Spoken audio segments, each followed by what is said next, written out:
যদি আমি বলি আমার রাসূল কেমন ছিলেন, তিনি ছিলেন মধ্যম আকৃতির, তিনি না লম্বা না খাটো। তিনি কখনো বা যখন হাজারো মানুষের সামনে দাঁড়াতেন, বিদায় হজের সময়ে 1,40,000 সাহাবা যখন ময়দানে, তিনি যখন আস্তে করে উঠে দাঁড়ালেন, ওনার চাইতে অনেক লম্বা লম্বা মানুষ থাকার পরেও অবাক বিস্ময়ে সবাই তাকিয়ে দেখলো সবার উপর দিয়ে যে মানুষটির মাথা মুবারক দেখা যায়, তিনি নবী মুহাম্মদুর রাসূলুল্লাহ সাল্লাল্লাহু আলাইহি ওয়াসাল্লাম। তিনি মধ্যমাকৃতির হওয়ার পরে সবার উপরে তার শির, সবার উপরে তার মাথা। সবাই অবাক বিস্ময়ে তাকিয়ে দেখলেন তার চুলগুলো হালকা হালকা কোঁকড়ানো। তিনি কখনো বা যখন চুলের ভিতরে তৈল দিয়ে আছড়াতেন, অবাক বিস্ময়ে মানুষ তাকিয়ে দেখতেন, মনে হতো চুলের মাঝে যেন মৃদুমন্দ ঢেউ দেখা যায়। তার কপালটা ছিল চওড়া শুভ্র, তার চোখের ভ্রুগুলো ছিল ধনুকের মতো বাঁকা, তার চোখগুলো ছিল টানা টানা ভাসা ভাসা, তার চোখের পাতাগুলো ছিল গোলাপের পাপড়ির মতো।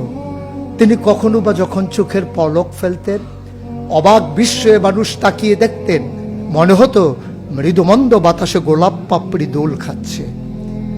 তার চোখের সাদা অংশ ছিল রক্তিমাভ সাদা, কালো অংশ ছিল তার কৃষ্ণ কালো।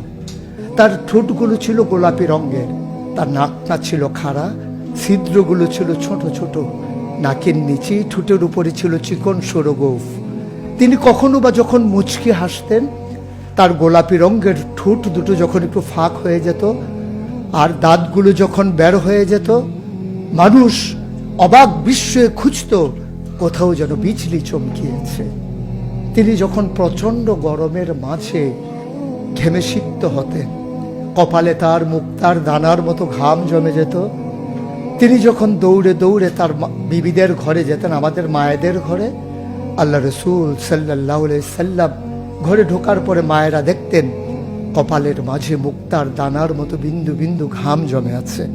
মায়েরা বলতেন, গুস্তাকি মাফ কর দিজিয়ে, বেয়াদবি মাফ করবেন, আপনি চুপটি করে একটু বসুন।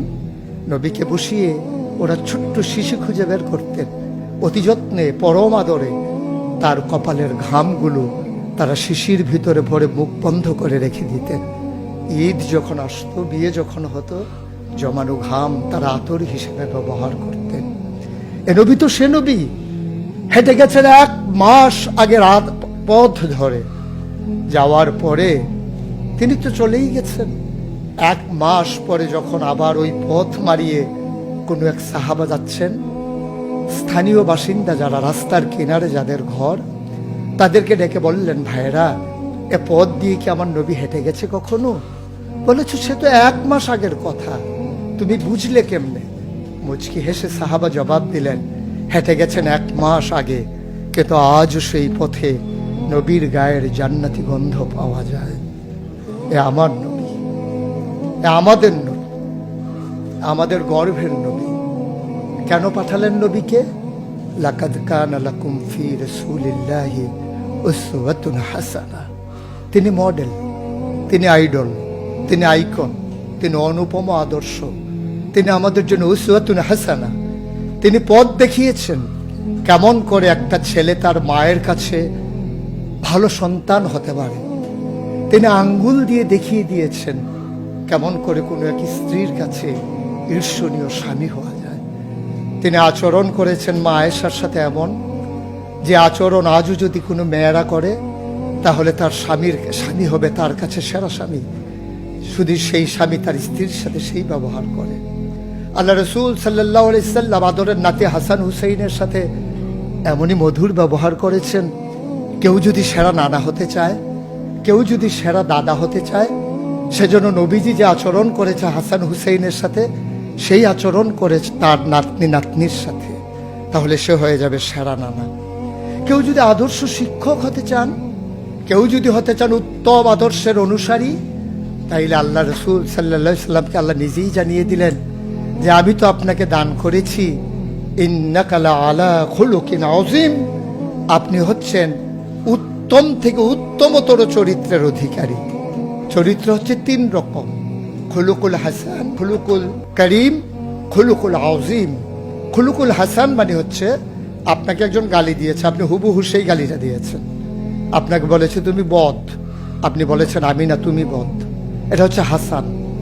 আপনাকে বলেছে তুমি সাংঘাতিক খারাপ, আপনি চুপ মেরে হেঁটে চলে গেছেন মাথা নিচু করে, আপনি হচ্ছেন খুলুকুল কারিম। আর আপনাকে বলা হলো তুমি খুব খারাপ মানুষ, আপনি চুপ করে তো চলে গেলেনি, মসজিদে গিয়ে আপনি হাত উঠিয়ে দোয়া করছেন মাওলা। সে হয়তো বুঝেনি, সে যদি বুঝতো আমাকে হয়তো বলতো না, তার জন্য উল্টা আপনি দোয়া করে দেবেন। এটাকে বলে খুলুকুল আযীম, যেটা ইন্নাকা লা আলা খুলুকিন আযীম। আল্লাহ বলছেন, ও নবী, আমি হলাম সর্বোত্তম মর্যাদার অধিকারী, আর আপনি হচ্ছেন সর্বোত্তম চরিত্রের অধিকারী। সুতরাং যার কোনো তুলনা হয় না, তুলনা মেলা ভার, জুড়ি মেলা ভার।